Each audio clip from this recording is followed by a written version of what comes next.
Ian, it's smashing to see you here. It's good to be here. UK convention appearance? That's right, yes. Well, I've been in America and been in other countries in Europe, but not the UK.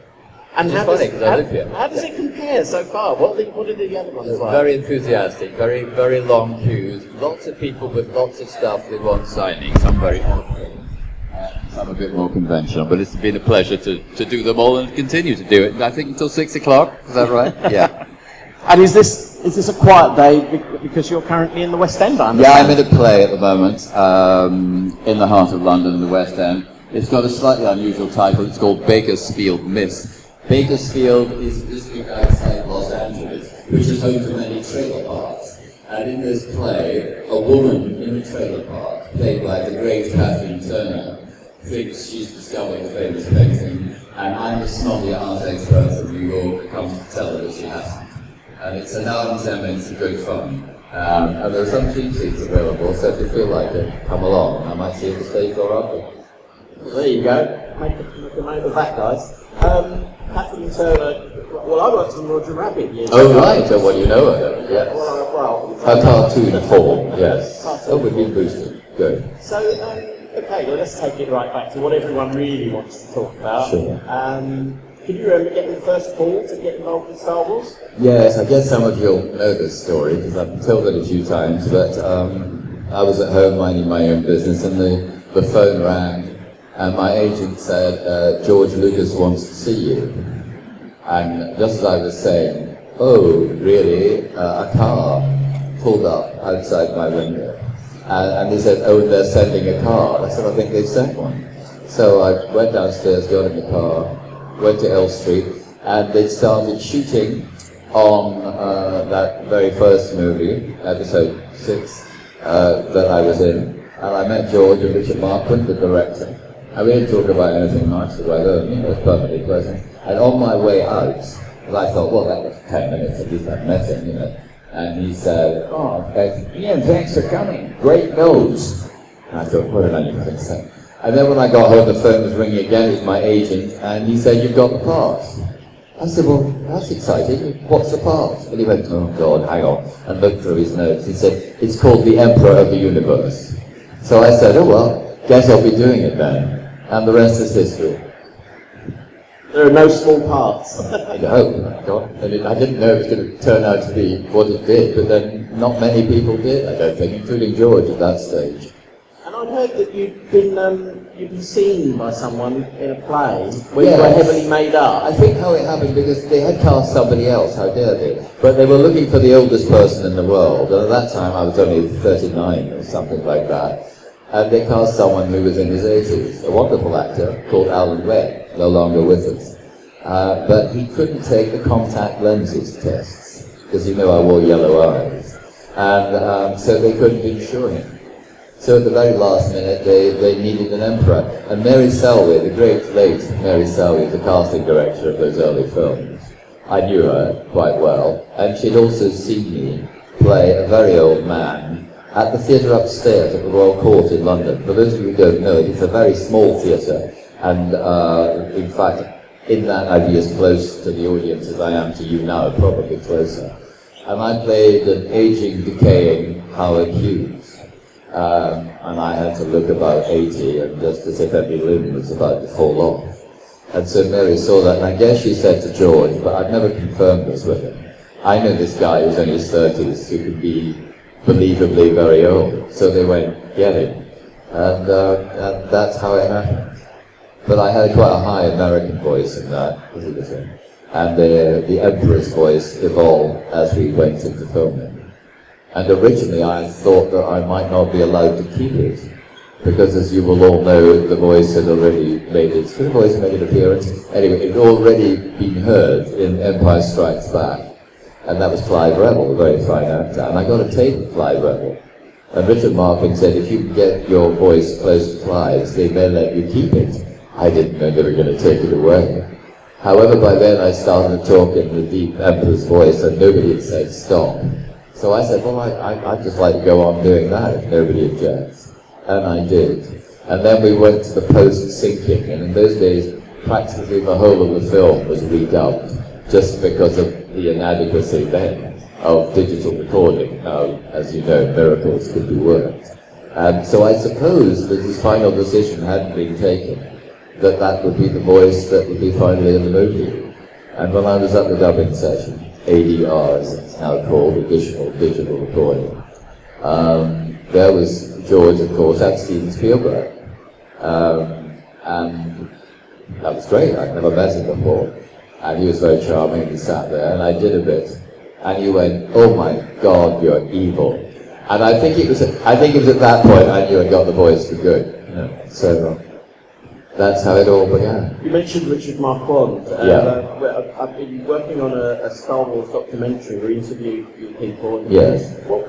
We asked about him. He died quite young, didn't he? He did, tragically. I think, yes, he'd only made a couple of films, and I think it was a heart attack or something. It was very sad, and a big loss to movies, because he was really very good. George then had wanted someone who he thought could work more skillfully with the actors than he felt he was able to do. But the problem with that is, of course, that as George used to say, you know, I'm the one doing the geometry, and everything that had to be done with us had to fit in the grand plan of how it was all going to look and feel at the end of it. So it was a kind of uneasy relationship. I mean, they got on well, but that's really why George on the prequels, there are lots of talk about other directors coming in, decided to do all three, because it was all in his head. And every time, you know, he would have to explain to another director that this couldn't happen or that couldn't. And he thought, the hell with it, I'll just do it myself. It would be simpler for everybody, which I guess it was. I'm given to understand you grew up in an area near a friend of mine, actually, he was telling me. Carnoustie? Yeah, that's where I was born, yeah. So what about those early days? When did you first get a hankering for the stage? Well, a bit later than after the day of my birth. I was born in Carnoustie and then brought up in nearby industrial town, Dundee. And I was taken to the theatre when I was about 5 years old, a variety show at the Palace Theatre, Dundee. And I got to go because my uncle was the stage manager. I didn't know what I was going to. I didn't know what a theatre was like, let alone the inside of one. And I saw this Scottish comic. It was called Tommy Morgan. And I got to meet him backstage afterwards. And in those days, people wore a lot of makeup, you know, men as well as women, so their eyes could be properly seen with the footlights and so on. Of course, I didn't realise that until I met him. And I suppose it was like a young kid seeing a clown. And it was rather scary. At the same time, there was something really fascinating about it. And I think that's when I got the bug. Or rather than getting the bug, I thought, well, there's something in what he does that I think I might be able to do. And I suppose that's the germ of when it all started. It's like a magician showing you the tricks, or being let in on the secret. Exactly. So the whole difference between front stage and backstage, because the orchestra pit, as you'd imagine, as you know, is below the stage. But I couldn't see it. I was only a wee guy, so I thought there was some magic going on underneath the dancers' feet. And I thought every time they put their foot on the stage, they made this amazing sound. So then, when I was shown how it really worked, I was slightly disappointed because I realised it wasn't magic. Although the theatre continues to be magic and full of surprises like that. And I always think it's a pity that these days everybody wants to know how it's done. Or, you know, spoiler alert, what's going to happen next. I think, no, relax. Surrender to the magic. Allow yourself to be amazed and surprised. And I still feel that. But also the fact that you were inspired because you went backstage and you met that comic, you kind of understand when people want to come and meet you now, they come and see you backstage. Yes, I do. And I like it, of course, when we're at a play, people like to come and see the play, and not just stand outside in the hope of the Star Wars autograph, which incidentally I don't do, except on occasions like this. But I'm always very happy to sign all their theatre stuff and some other films as well.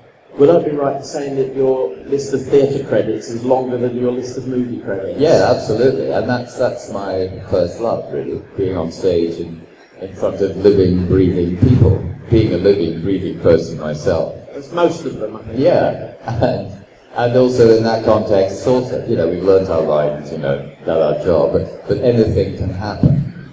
I have to fall off a coffee table in the play, you know. Some nights it falls on top of me, some nights it goes very near the front of the row, I have to grab it back and so on. But literally anything can happen. And the interesting thing, I think people sometimes who come to the theatre don't understand is everything you do or don't do in the auditorium, we hear on stage. And we either use it or reject it. We reject it, of course, if it's a mobile phone. But that's what makes it live and exciting and interesting. Whereas, in the movies, they take what you do away in a little box, treat it, deal with it, and then you see it later. But that's great too. That's its own kind of magic. Has the fact that you played the Emperor in Star Wars, has that ever been useful in a professional world where you're talking to people about, in a green room or in the dressing room and that? How do people react? How do other actors take it? Are they either dismissive or jealous, or which way do you? Oh, I don't know. I've got enough problems with my own psychology trying to work out other people's. But I think the great thing is, of course, it's, it was the first worldwide franchise, so it's a reference point for practically everybody. Even the very few people who haven't watched it know what it is, and they know roughly, the battle of good and evil. And I just have to correct a few of those people, that the most evil creature in the universe wasn't in fact Darth Vader, it was me. So you'll get to know that as we carry on the conversation. Yeah, he kind of redeemed himself, didn't he? But that was exciting to find out that I was even more evil than Darth Vader, because I wasn't sure initially in Return of the Jedi. Now I've got no doubt about it whatsoever. I think the first time that I spotted you without the makeup, you were playing Dennis Potter. Yes. And I thought it was him at first. Yeah. You did a very accurate... It was a series called Karaoke. That's right, and it's a complicated series about a writer. And the writer in the series was writing a television play about a writer who wasn't unlike Dennis Potter. And I looked like him a bit, so that was one of the reasons I think I got the part. But I used to turn up at sometimes places like the BBC, and people would congratulate me for being Dennis Potter. I usually say, well, thanks, I'm writing something else at the moment, things like that. And there was one occasion, because he used to write rather brilliant television plays, and one was overtly sexual and had a great fuss in the Daily Mail or some such paper about it. And I was in the BBC, I'd forgotten all about that, and I walked in, and this commissioner said to me, I don't care what they say about you, I think you're great, and I think there should be more sex on television. I had no idea what he was talking about. I thought, this is the security man at the BBC, we've got a problem here. And then later on I realised he thought I was Dennis Potter, in which case it would have made some sense. You could have sex on television in those days, because they were quite big substantial things, weren't Yes, they? exactly. Now we've got wider screens, so we can see more. Anyway, I think we're going to throw it open to the audience. If anyone's got any questions. You are currently the only actor to have appeared in both Star Wars trilogies and wielded a lightsaber.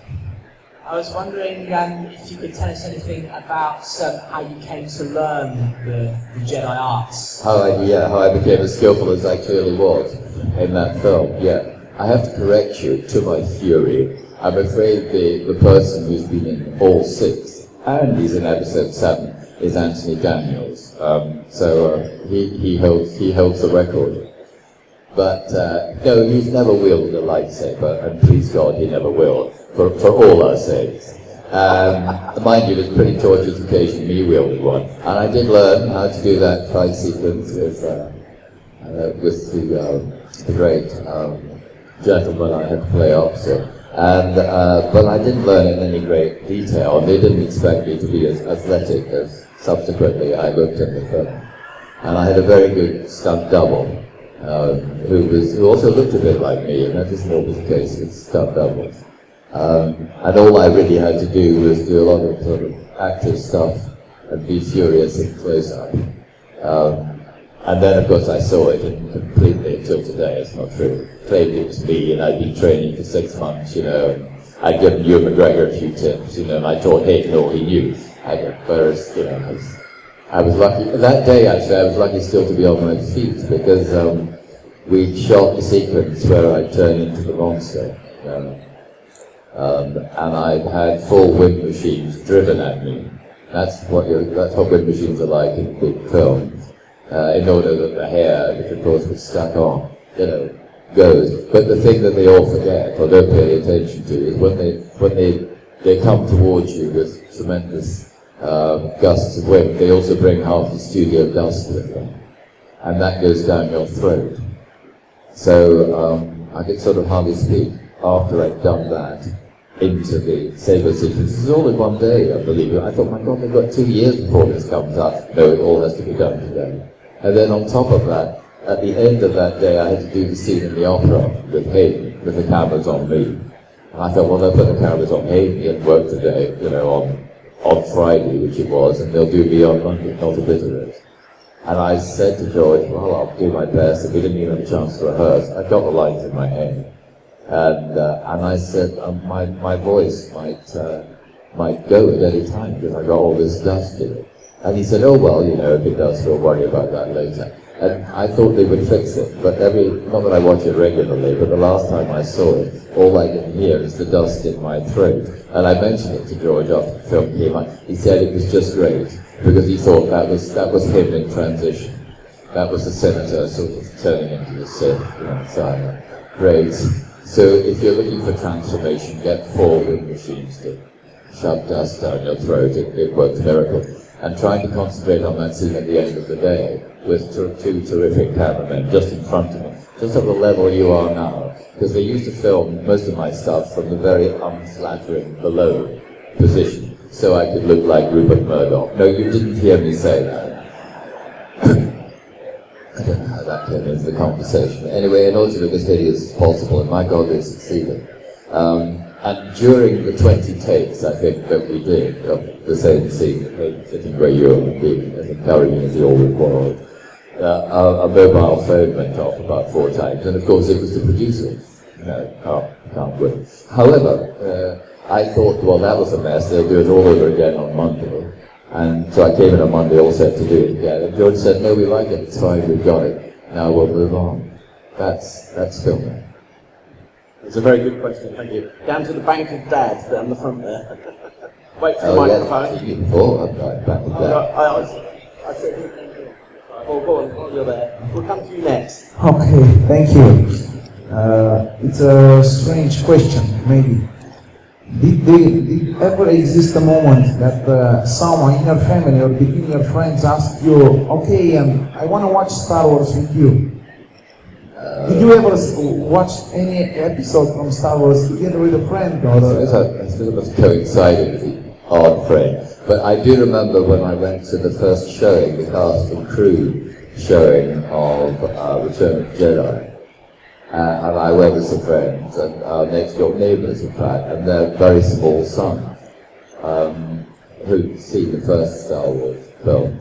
And he just refused to believe that I was in it, because he couldn't relate to that. I was the guy who lived next door, and you had an actor. I couldn't possibly be in Star Wars. I mean, nobody he knew could be, let alone the guy who lived upstairs. So I said, no, I am, and I'll prove it to you. I'll take you along to the cast.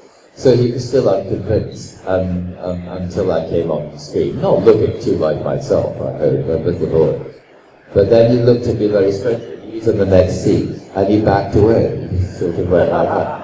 And we all went out to lunch afterwards, and he wouldn't speak to me. He wouldn't speak to me in about 3 weeks. So turned me to this strange creature. He's all right. I haven't seen him recently. I think he's probably all right. Now that he's grown up. So that was the one experience when I watched it with a friend. I think I've got a story from my family that I know that my son particularly enjoyed. Is that my mother-in-law went with him to see episode 1, and the viewers probably went, ooh, he looks a dodgy one. Very good. She was on to me straight away. We're going to come down the front here, wherever the microphone's gone. There he is. You said that your first love is theatre. Obviously you did a lot of ad-libbing and reaction with the audience. What would you say is the riskiest ad-lib you've managed to get away with? Well, of course, when you're doing a play, you don't ad-lib. It's all, it would be very rude to, because the writer spent a long time trying to get the writing right. But sometimes you do. But I think other people's ad-libs have been more celebrated than my own, particularly in response to mobile phones. The expert at ad-libbing when those go off, as you probably know, is Kevin Spacey. And he did a play at the theatre I used to run in Islington called The Iceman Company. It's a great play, wonderful performance. And the phone went off in the middle of that, and he said, just tell them we're busy, and carried on. And more recently, at the Old Vic, I think he also had an interruption with a phone which kept ringing, and then it kept ringing. And he said again, completely in character, as Clarence Clara, the American lawyer, if you don't answer that, I will. So, I think he enjoys that. I think he plants them in the audience so he can rehearse his ad. I must have had a few, but I can't, because you really try not to. But, you know, if you slip off the stage and end up in the auditorium, you've got to think of something, haven't you? That might happen to me yet in this play, I tell you. Hello. I went to see you in a production of A Life of Galileo recently. Oh, yes. And during the scene very early on, when you and a friend are looking at the moon through one of your wonderful telescopes, was I imagining it, or was there a very subtle Star Wars reference in one of your lines? You put quite a bit of emphasis on one particular line. There might have been. Talking about a side. I think it was something to do with the dark side of the moon, wasn't it? Yes. I just, when I say those words, it just don't go deeper, you know, right time. That was for anybody like you who was in there and might want to pick it up, but I didn't hold up the evening there. Yeah, I suppose I was conscious of that. Yeah. The subtleties were picked up. Yeah, just the other actors from the saga have done voiceover work in the animation department. I just wondered if you had any interest in doing something similar, or have you done voiceover work in anything before, or planned to? I have done a lot of it. When I was approached by Angry Birds to do the Emperor's voice, I thought it was a very funny scenario. Emperor Pig was an irresistible character. So I had an opportunity to set him up and myself up a little bit, and that was fun. But by and large, I wouldn't take the Emperor's voice anywhere except into another Star Wars movie, and no, I do not have anything to tell you. Yeah, and the thing is, I don't do much voiceover work at all, really. I also, I mean, I'm not against it, and I'm not offered it that much, to be perfectly frank. But I think if you send your voice out there too often, then it becomes over-familiar to people, and then when you play a part where that's not particularly relevant, it can sort of get in the way. Back to what I was saying earlier about ruining the magic. So it's not that I'm haughty and exclusive, but I just like to an extent, keep on preserving the mystery. Any more? In the red t-shirt and then the chap behind him. Good afternoon. Hi. I was just thinking that Return of the Jedi was filmed in 1982, Revenge of the Sith was 2003, I believe. Yeah. Obviously there was quite a big gap between, and obviously you did The Phantom Menace with Taggart Hines before Revenge of the Sith. But you weren't playing a full-on evil character until the transformation. Was there anything that you had to do as an actor to recall what you played before Return of the Jedi? Was there any sort of process that you had to do to jumpstart anything? No, not really. Of course, even George didn't tell me I was Darth Sidious in the first movie, so when I got the script, I got, oh, they sent this to the wrong person. Because when we had our second talk, I just met him for the prequels, which was just like the first, except even shorter. And he didn't make a remark about my nose, because he'd already seen it too many times on his Motorola or whatever it is. So I'm sure it's something more advanced than that. But he did say, in this, you're going to become the monster for a long time, and you'll just be playing a straightforward senator. And he said, as far as I'm concerned, you should just play him for what he is, a nice politician. Later on, we may find out that he's hypocritical. And I said, oh, so there's no villain as such in the film. He said, well, there are a couple of Darths. He said one of them is younger, and he told me about Ray, martial arts expert, and so on. I said, okay, that won't be me. And then he said, there's another one. So I thought, God, I wish I was playing that. And then, of course, I discovered that I was. unlike most of the rest of the cast, particularly Liam Neeson, who, when we went to the premiere in London, said, "You didn't tell me you were playing him." And so that's how Star Wars secrets can be kept. But, you know, after the film, and anybody who can follow it and put two and two together, you have to be pretty silly not to. But George said a very good thing about playing the Senator. And he said, well, you know when you play Darth Sidious and you play the Emperor, yes, the Emperor in Jedi, the Return of Jedi, you have glass eyes. Well, if you sort of think of the Senator's eyes as not being real, as being sort of maybe made of glass or something, if that's of any use. And that was fantastically useful. So in a sense, I think of my own face, which with a little bit of makeup and a hairpiece, by and large it was, as a mask.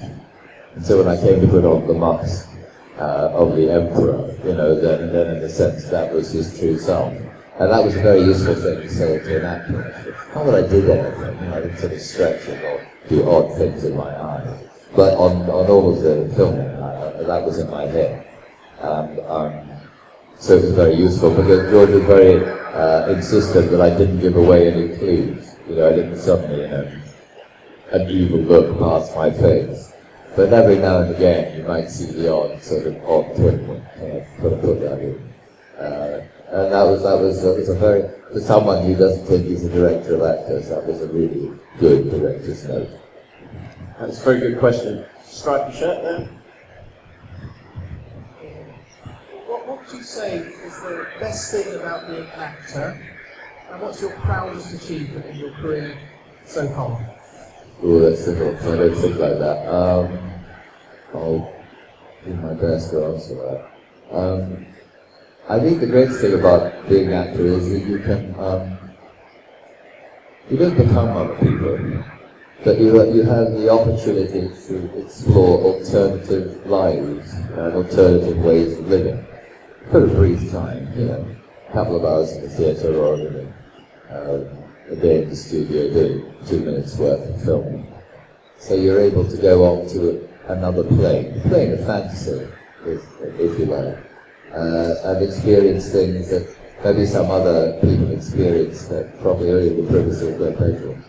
So you have the opportunity to do that. But in terms of achievement, I'm very lucky to have as broad a based career as I have.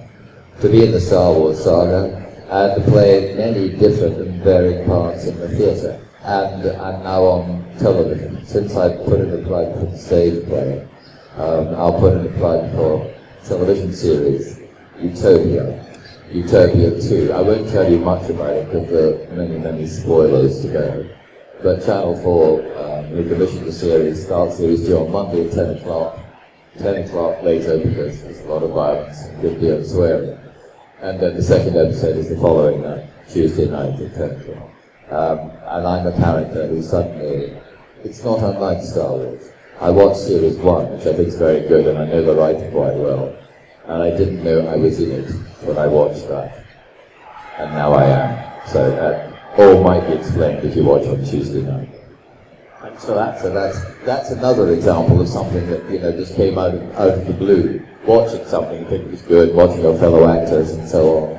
And then having a phone call a few weeks later and realizing that you were in it and off.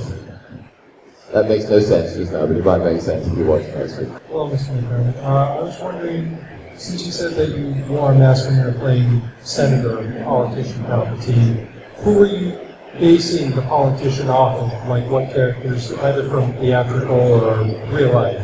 Yeah, I wasn't really. I was just, it's pretty hard to play it's pretty not very hard to play a hypocritical politician, you know, you've got a wide variety to choose from. I was just trying to think of somebody who seemed to be the most helpful, the nicest, the most straightforward, a true Democrat, everything they should think that he wasn't. And I had a few examples in my head. But it's too easy to insult politicians, so I'll slightly pass on that. But if you picked any of them, you'd probably be right. Hi, it's lovely to see you here. Thanks for coming. I just wanted to ask you, how much would you like to return to the world of Star Wars? And if you could, or if you did, what would you like to do in that world again? Well, as you all know, there's going to be quite a lot of Star Wars around for the rest of your lives.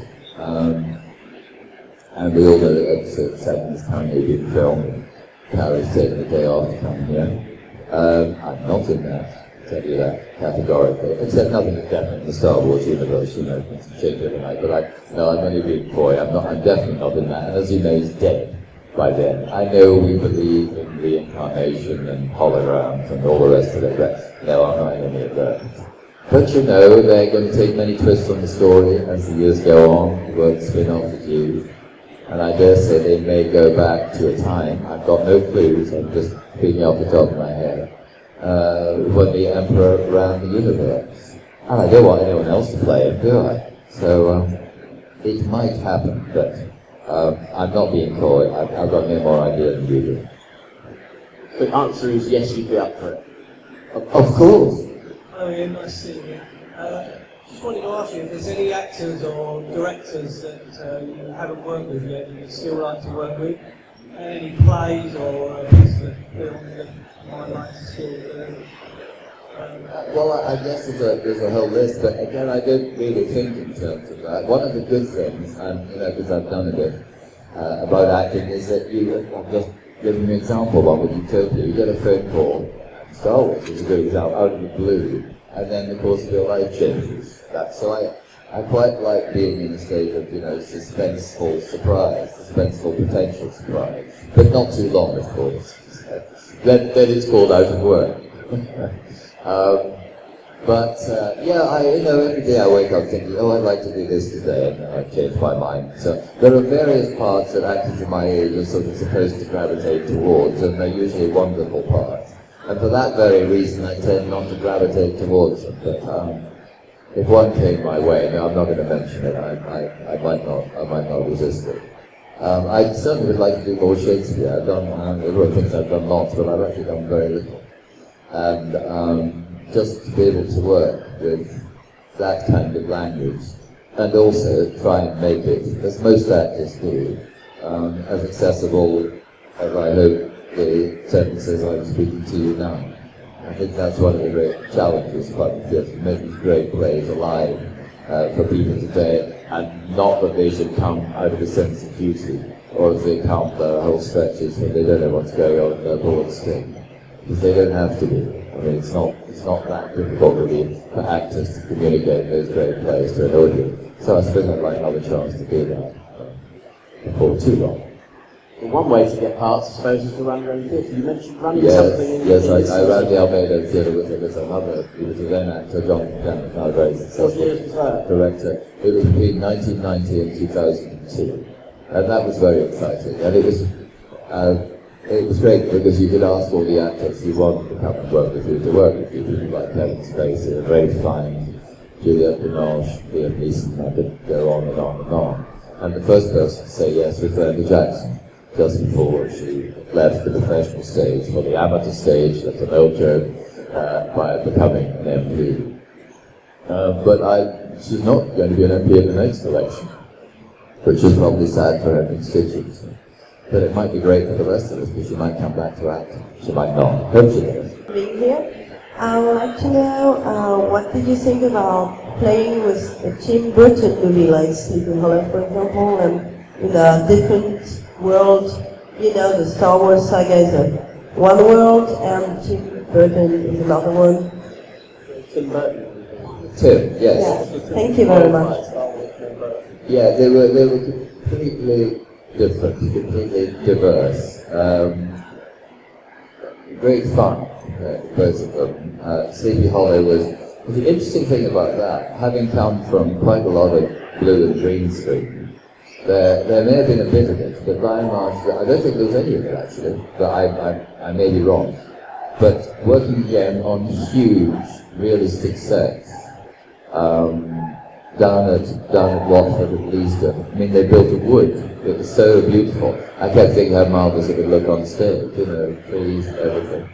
And then we went down the Thames where they built a village, complete So, and everything on the set was fantastically detailed and realistic. All the insects, had been very carefully crafted and put by props, director, and so on. And Tim was like that, obsessive about detail. So it was like going into, you could touch everything. If you wanted to pick something up and use it in the scene, you could. You didn't have to imagine that it might be there in 2 years' time. Just put your hand out and they take over and make you grasp. So it was a different world.